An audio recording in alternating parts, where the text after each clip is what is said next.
신명기 4장 11절에서 13절, 5장 8절에서 9절. 그대들은 그 산 아래로 가까이 와서 서 있었습니다. 산에는 어둠과 구름과 짙은 어둠 가운데 불길이 하늘 높이 치솟고 있었습니다. 여호와께서 불길 가운데서 그대들에게 말씀하셨습니다. 그대들은 말씀 소리는 듣지만 소리 말고는 그 어떤 모습도 보지 못했습니다. 여호와께서 그대들에게 언약의 말씀을 알리셨습니다. 그대들에게 실행하라고 명령하신 언약의 말씀, 곧 10가지 말씀을요. 그러고는 두 돌판에 그것들을 새겨주셨습니다. 너를 위해 어떤 모습으로도 신상을 만들지 마라. 위로 하늘에 있는 것이든 아래로 땅에 있는 것이든 땅 아래 물속에 있는 것이든 만들지 마라. 거기에 엎드려 절하지도 말고 그것들을 섬기지도 마라. 아멘. 오늘 얘기할 내용은 지난주에 얘기한 지난주 강론의 내용상 계속입니다. 제가 지난주 강론 처음 시작하면서 이 얘기가 과연 우리 교우들의 삶의 신앙에 직접적으로 무슨 관련이 있겠는가, 그런 좀 두려움 같은 게 있다고 말씀드렸습니다. 그만큼 좀 일상적인 실질적인 삶과는 좀 동떨어진 얘기이기 때문에 그렇죠. 그래서 제목부터가 일단 존재라는 사건이라고 하는 매우 황당한 제목이었습니다. 그렇게 걱정을 하고 얘기를 했는데 끝나고 나서 여러분들의 반응이 되게 좋았다는 거예요. 그럴 리가 없는데 왜 좋았다 그러시지? 좋을 리가 없는데 이건 좀 과장이고 좋았어? 그럼 또 해야지 이런 생각이 든 겁니다. 그래서 또 합니다. 여러분의 좋았다는 반응에 용기를 100배 해가지고 계속해서 얘기를 하려고 합니다. 자, 우리가 다 기독교인인데요. 그 기독교인이라면은 기독교라는 종교가 어떤 종교고 어떤 가치를 추구하는 종교인지 하는 것을 원칙적으로는 그걸 알고 거기에 동의하면은 기독교인이 되는 겁니다. 그렇죠. 내 태어나면서부터 기독교인 이런 건 의미가 없어요. 그러니까 사실 모태신앙이라는 것이 그런 기독교라는 분위기 안에서 자라고 살아갈 기본적인 토양을 얘기하는 거지, 모태신앙이 됐다고 해서 저절로 그 사람이 훌륭한 기독교인이 되는 건 아닙니다. 토양이, 분위기가, 환경이 더 다른 사람보다는 기독교인이 될 가능성이 더 높은, 좋은 기독교인이 될 가능성이 높은 환경이라는 뜻이지 그거 이상도 이하도 아니죠. 기독교인이 된다는 것은 자기가 결단하는 겁니다. 나는 이 기독교가 추구하는 가치에 동의하고 기독교가 아직까지 살아온 역사를 이해하고 인정하고 궁극적으로 추구하는 가치가 뭐다라는 걸 이해하고 거기에 동의할 때 기독교인이 되는 거예요. 그렇잖아요. 그런데 가만히 보면은 많은 기독교인들이 그 가치가 뭔지를 몰라요. 기독교가 뭘 추구하는 종교인지 그걸 잘 모른다고요. 모르는 상태에서 자기 그냥 기독교인이라고 생각하는 거예요. 일반적인 종교인 하나님께 빌면 되고 이렇게 생각한다고요. 그러니까 저는 그게 옳지 않다고 생각합니다.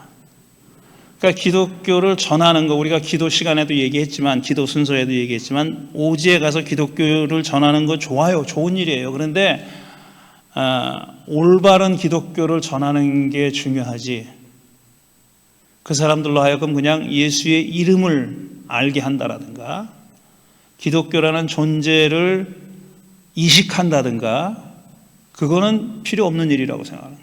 기독교의 가치를 그들이 구현할 수 있도록, 자기 생활에서 그거를 체현할 수 있도록, 실현할 수 있도록 도와주는 사람이 선교사라는 그런 생각을 하는 겁니다. 그래서 제가 지금 지난주에 조금 이게 과연 얼마나 관련이 있을까, 우리 교우들의 실생활하고 관련이 있을까를 염려하면서 했던 얘기는 기독교라는 종교가 도대체 어떤 종교냐 하는 것을 말씀드리고 싶은 겁니다. 기독교는 누군가와 비교해가지고 어떻게 다르다는 것을 얘기하는 게 제일 편해요. 그냥 밑도 끝도 없이 기독교는 이런 거다 이렇게 얘기하면 머리에 안 들어와. 머리에 안 들어오는데, 그것과 다른 가치를, 나쁜 가치라는 게 아니라 다른 가치를 추구하는 어떤 사상과 비교하면은 이게 눈에 팍 들어오는 거예요. 이렇게 다르구나. 제가 뭐라고 비교했냐면 그리스 사상이랑 비교했습니다. 그리스 사상은 뭔가 이 가장 밑바닥에 있는 변하지 않는 본질이 뭐냐 이걸 알고 싶은 겁니다. 그 사람들의 생각은 거기서부터 시작한 거예요. 본질적인 것과 본질적이지 않은 것, 비본질적인 것, 덜 본질적인 것, 이걸 나누는 작용을 하는 거고, 가장 변하지 않는 지속적인 그런 본질적인 가치가 뭐냐 하는 걸 추구하는 거예요. 근데 그 본질적인 가치라는 것은 매우 추상적일 수밖에 없는 거예요. 그게 그리스 사상의 토대고 오랫동안 서구 사회를 지배해온 사상입니다. 근데 서구에는 또 다른 갈래가 하나 있어요. 그게 뭐냐? 히브리적 사유 혹은 구약성서적인 생각이라는 거예요. 근데 구약성서는 변하지 않는 불변의 영속한 영원한 그런 가치가 뭐나 하는 거에 대한 관심보다는 사건에 관심이 있습니다. 사건에. 그래서 창세기 1장은 이 세상에 존재하게 된 게 사건이라고 얘기하는 거예요. 세상에 존재라는 사건이 벌어지기 전에 어땠느냐 하는 건 관심이 없어요. 논리적으로 안 맞아요. 그런데 이 사람들이 말하고 싶었던 것은 뭐냐면 존재라는 사건이 벌어졌다는 거예요. 그러니까 영속적인 게 아니라, 변하지 않는 영속적인 게 아니라 무엇이 변화를 초래했느냐 이겁니다. 이거 얘기하고 싶은 거예요. 세상이 원래부터 있었다 이게 아니라 세상이 왜 달라졌느냐, 사람이 왜 달라졌느냐, 선악과를 따먹은 다음에 어떻게 변했느냐 이걸 얘기하고 싶은 거예요. 변화를 초래하는 사건, 이 사건의 의미가 뭐냐 하는 것을 추구하는 게 구약성서적인 가치입니다. 사유입니다. 그런 얘기인데, 그래서 제가 구약 여러 번 얘기했는데 또 한 번 반복하면은 구약성서의 신, 야훼라고 우리가 부르는 신, 구약성서의 종교, 구약성서의 사상, 이거는 그 당시에 구약성서가 발생했던 그런 생각이 발생했던, 그런 사유가 발생했던, 또 그런 집단이 살았던 시대의 문화적인 배경과는 너무나 달랐습니다. 요즘 말로 하면 튀는 사람들이었어요. 히브리 사람들은, 이스라엘 사람들은 튀는 사람들이에요. 거기에 가치 판단은 일단 하지 말자고요.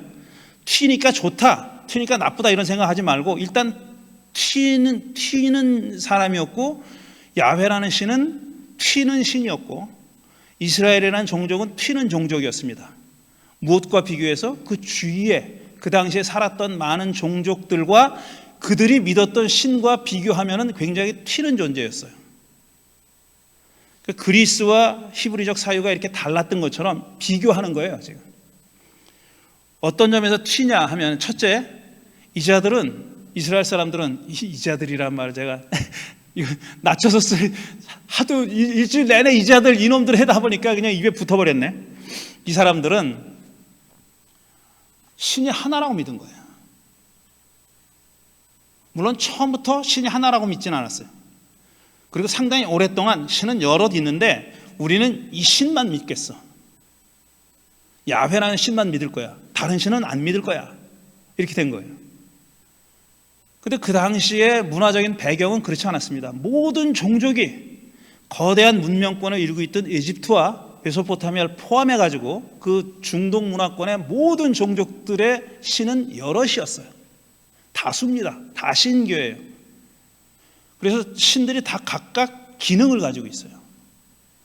애 낳게 하는 신, 행복을 가져다 주는 신, 돌불이 안 넘어지게 하는 신, 뭐 이런 식으로 각각 기능을 담당하는 신이 여러 개 있어요. 그러니까 내가 소원이 뭐가 있잖아요. 그러면 거기 맞는 신한테 가서 두들겨야 되는 거예요. 내가 다산을 하고 싶다, 애를 많이 낳고 싶다, 그러면 애를 낳게 해준다고 믿는 신한테 가서 비는 겁니다. 그리고 농사가 잘 되게 해야 되겠다, 그러면 농사의 신한테 가서 비는 거예요. 그러니까 신이 여러 기능을 가지고 있는 다수의 신이 존재했고, 우리는 그 신들에게 각각 구별되는 소원을 비는 거예요. 그 다신교 사회였는데 이 사람들은 그걸 인정 안 한 겁니다.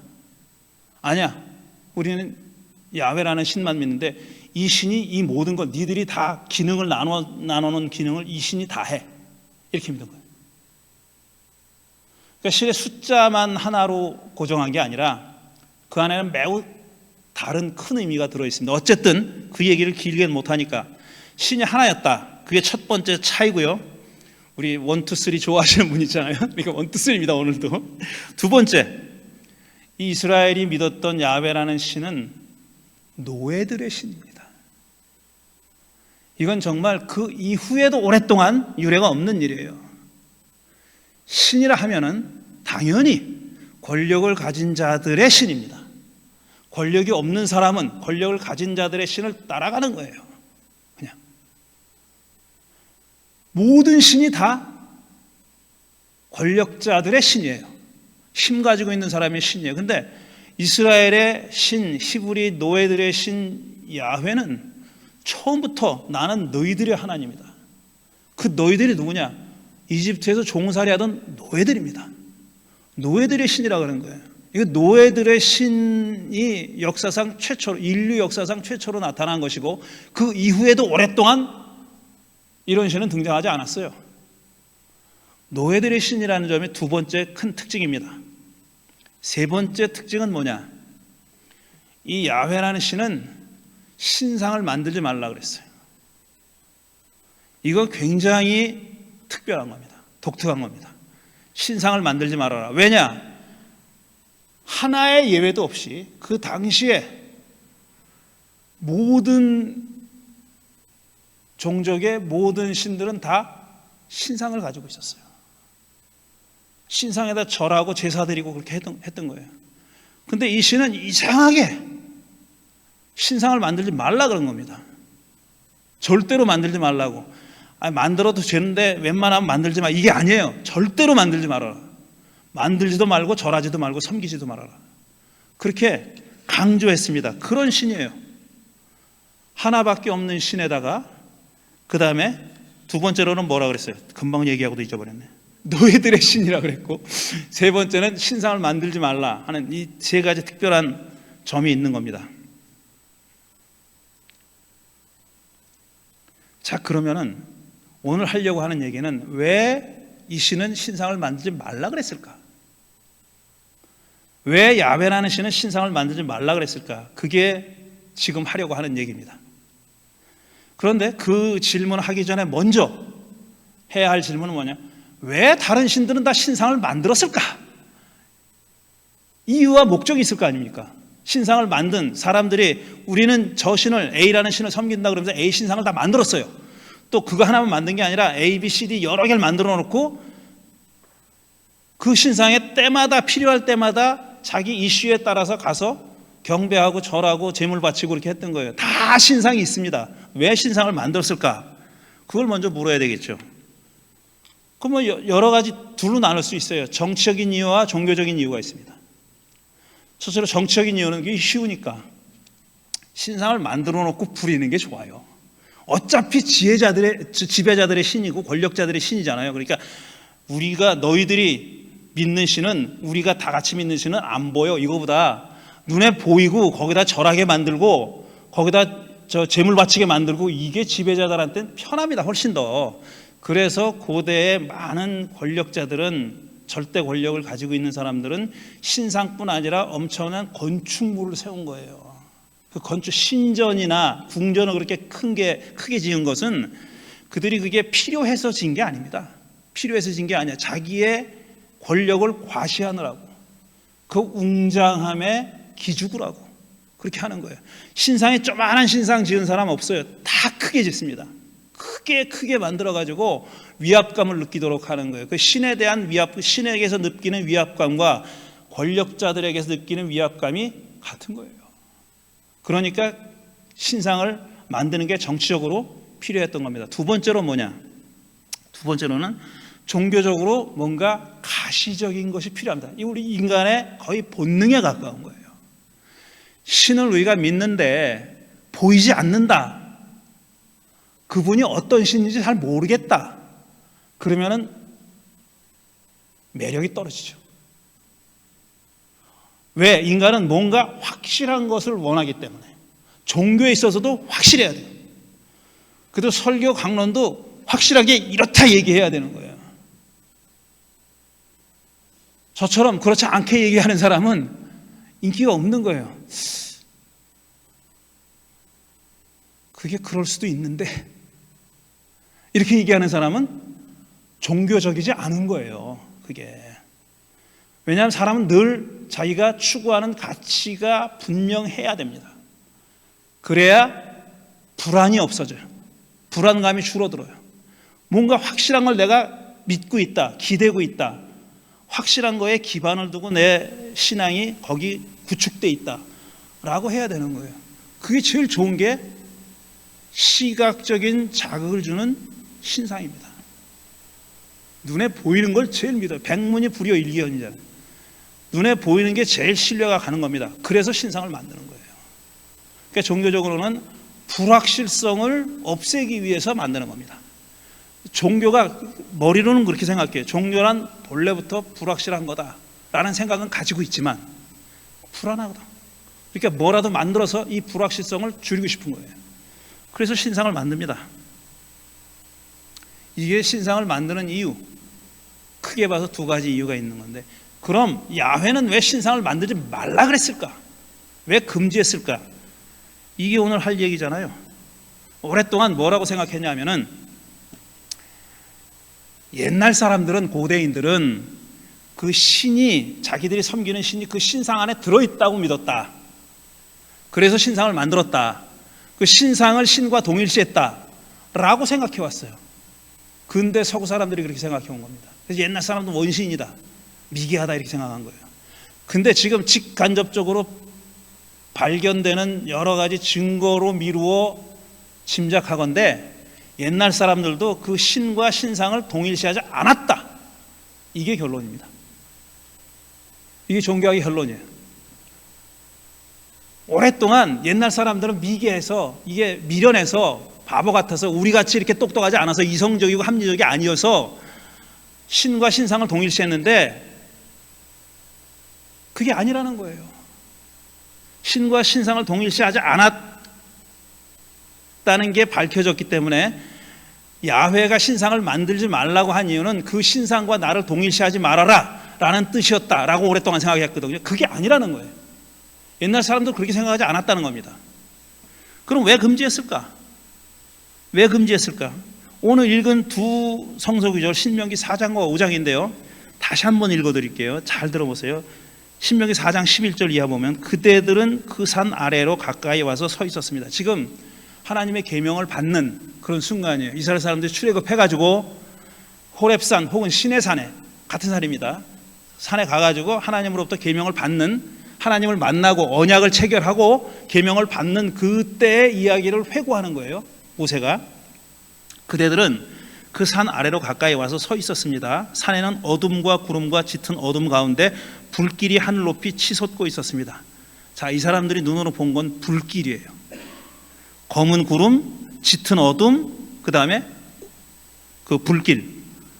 여호와께서 그 불길 가운데서 그대들에게 말씀하셨습니다. 그대들은 말씀 소리는 듣지만 소리 말고는 그 어떤 모습도 보지 못했습니다. 이렇게 얘기하고 있어요.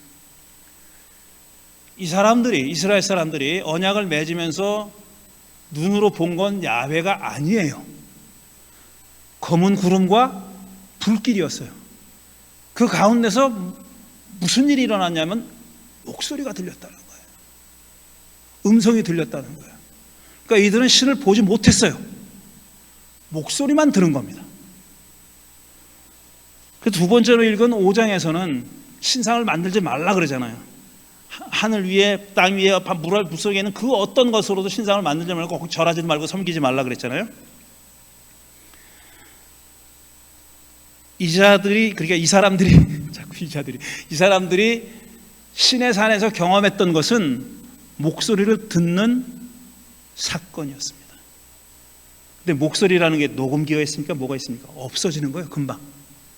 딱 들리고 나서는 없어지는 거예요. 사라지는 거예요. 그래서 모든 사건이 다 그런 겁니다.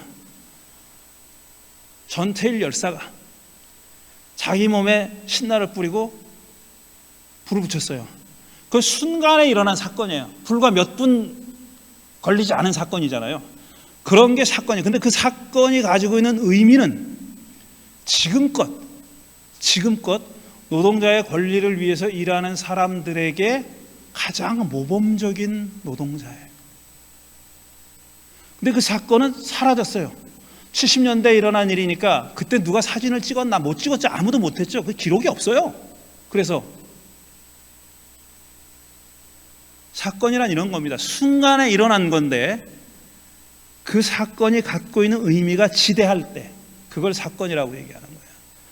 지금 신의 산에서 벌어진 일은 목소리를 들은 일입니다. 아무것도 보지 못했어요. 그래서 시각과 이 기억에는, 인간의 기억에는 남아있는 게 없어요. 근데 목소리로 남아있는 거예요. 제가 이 대목에서 느닷없이 영화 얘기를 하나 하겠습니다. 오늘 좀 길어질 것 같아요.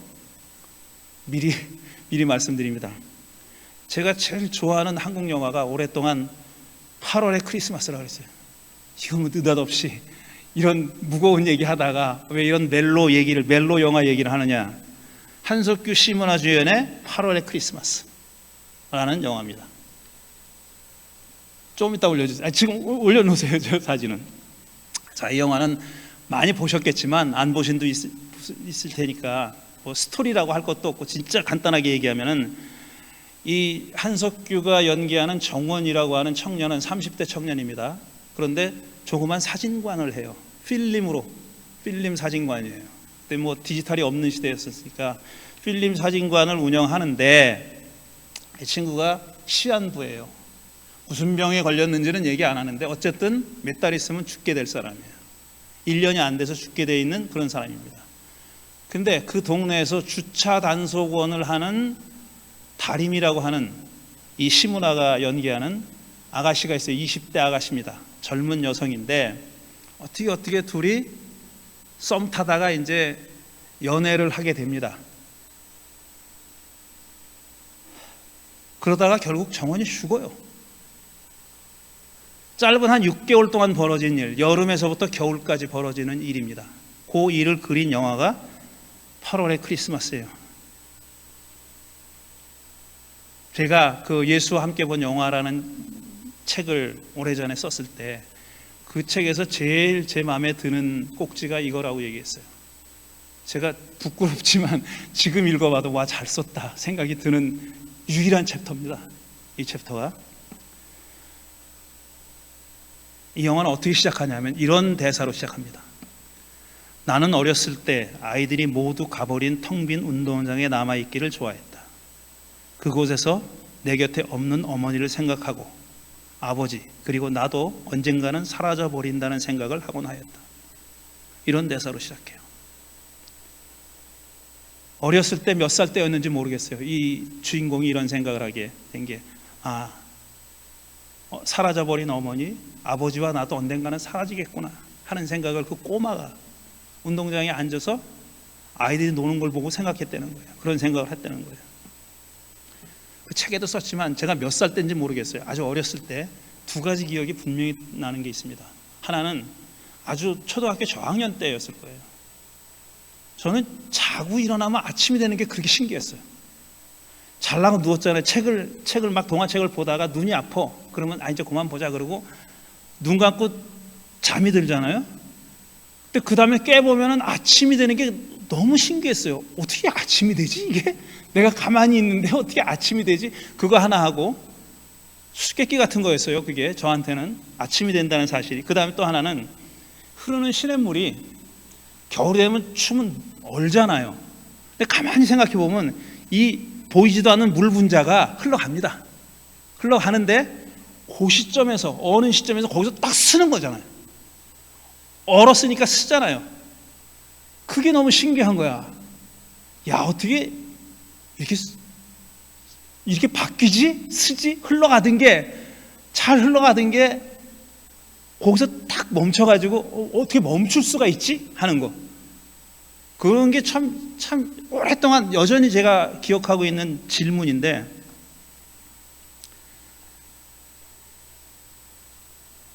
나중에 이제 이 다림과 정원은 결국은 정원이 피합니다. 왜냐, 자기가 죽을 걸 아는데 다림은 몰라요. 그냥 어느 순간부터 이 남자를 만날 수가 없는 거예요. 자기는 몰라. 그리고 나서 결국은 정원은 다림을 보면서도 나타나지 않아요. 그 앞에 나타나지 않고 결국은 이 창 밖으로 다림을 보면서 말을 걸지 못합니다. 내가 여기 있다고 말 못하고. 그리고 죽어요. 영화 뒷부분에 나오는 장면입니다. 이게 지금 이 장면인데, 이 사진사잖아요. 그러니까 사진기 앞에서 자동으로 찍히게 만들어 놓고 자기 사진을 찍는 거예요. 막 옷매무새를 고쳐보고 막 이럽니다. 막 그러다가 이제 사진을 딱 찰칵 하고 사진이 찍히고, 조금 있다가 사진이 이렇게 변해요. 변화시켜 주세요. 그 다음 사진. 딱 저게 영정사진이 됩니다.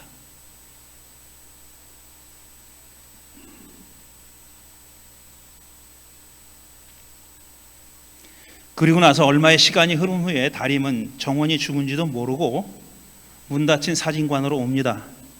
근데 자기 사진이 거기 걸려 있는 걸 봐요. 자기 사진이 걸려 있는 걸 보고 웃으면서 발길을 돌립니다. 마지막에 독백으로 시작했던 영화가 정원의 독백으로 끝납니다. 이렇게 독백하죠. 내 기억 속에 무수한 사진들처럼 사랑도 언젠가 추억으로 그친다는 것을 나는 알고 있었습니다. 축도 끝나면 이 장면 제가 보여드릴 거예요. 제가 한석규처럼 목소리가 좋지 않아가지고 어쩔 수 없는데, 내 기억 속에 무수한 사진들처럼 사랑도 언젠가 추억으로 그친다는 것을 나는 알고 있었습니다. 하지만 당신만은 추억이 되지 않았습니다. 사랑을 간직한 채 떠날 수 있게 해준 당신께 고맙다는 말을 남깁니다. 저는 이 이야기가 딱 신명기 4, 5장의 얘기랑 같은 얘기다 라고 생각합니다. 사진이라는 건 뭐지? 사진 잘 찍으시는 분 있지만 전 사진은 지금도 제가 막 사진 찍으면 야, 구도가 이게 뭐냐라고 지금도 욕을 먹습니다. 별로 나한테 찍어달라는 말은 안 하는데, 사진이 뭐냐면 사진은 시간을 공간으로 만드는 거예요. 그 순간을 찍잖아요. 근데 사진이 되면 공간이 되는 거예요. 시간을 공간으로 변환하는 게 사진입니다. 그 사진은 영원히 남아요. 추억으로 남아요. 추억으로 남아요. 근데 저는 뭐라 그러냐면은, 당신만은 추억이 되지 않았습니다 그래요. 그거는 공간으로 옮겨지지가 않았다는 뜻이에요. 제 심정을 이해하시겠습니까? 제가 잘 설명하고 있는 겁니까? 이 사람은 자기의 사랑이 기억으로, 추억으로 남는 걸 원치 않았어요. 그 순간에 벌어졌던 사건으로 그냥 간직하고 싶은 거예요. 그러려면 안 나타나야 됩니다. 다림한테 나타나면 안 돼요. 그래서 안 나타난 거예요. 제 해석이에요. 그래서 안 나타난 거예요. 많이 유리창 바깥으로 다림이 막 일하는 걸 보면서도 안 나타납니다. 그 앞에.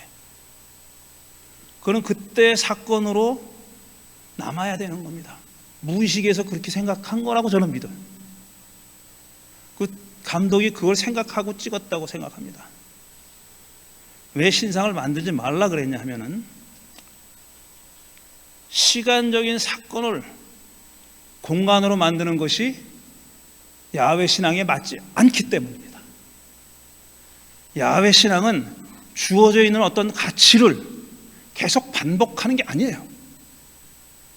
그 가치를 계속 똑같은 방식으로 카피하는 게 아니라고요. 그런 게 아니에요. 이 신의 원하는 바는, 그러니까 이 신을 믿는 사람들이 추구하는 바는 뭐냐면 매 순간이 사건의 순간인 겁니다. 듣고 없어지는 거예요. 녹음하는 기계가 없을 때입니다. 그러니까 이 사람들은 계속 듣고 없어지는 사건을 계속 만나는 거예요. 그 양반하고 만날 때는 듣고 사라지는 사건을 계속 만나는, 그거를 막는 길은 형상을 만드는 거예요. 그 앞에 절하면 돼. 저기 있어. 사건 이런 거 필요 없어. 이제 저기 있으니까 그냥 고정되어 있는 것을 잘 섬기면 돼. 이러지 말라는 겁니다. 이러지 말라는 거예요. 그때그때 벌어지는, 들려오는 음성에 네가 예스냐 노냐 대답하면 돼.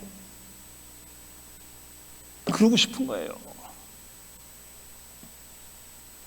이게 왜 이렇게 안 되지? 근데 야훼는 자기가 영원히 사건이 되고 싶은 신입니다. 형상이 되고 싶은 신이 아니라 영원히 사건이 되고 싶은 신이고, 자기 얘기가 믿는 사람들 귀에 시시때때로 필요할 때마다 울리는 그런 목소리가 되고 싶은 거예요. 그래서 우리가 이렇게 고정된 신앙을 갖지 않는 겁니다. 여러분 신앙이 없어서가 아니에요. 여기에 충실하기 때문입니다. 뭔가 주어져 있는 것, 고정된 것, 그것만 따르면 된다. 그것만 따르면 되고 믿으면 되고 준수하면 된다. 이거를 영원히 사건이 되고 싶은 신은 원치 않습니다. 그때그때 나를 새롭게 만나시오. 목소리로 다가갈 테니까 새롭게 만나시오. 이겁니다. 제가 말하고 싶은 게 잘 전달이 됐습니까? 그렇게 됐길 바랍니다. 아이고 힘들어. 여기까지 하겠습니다. 잠시 되새기며 묵상하는 시간 갖겠습니다.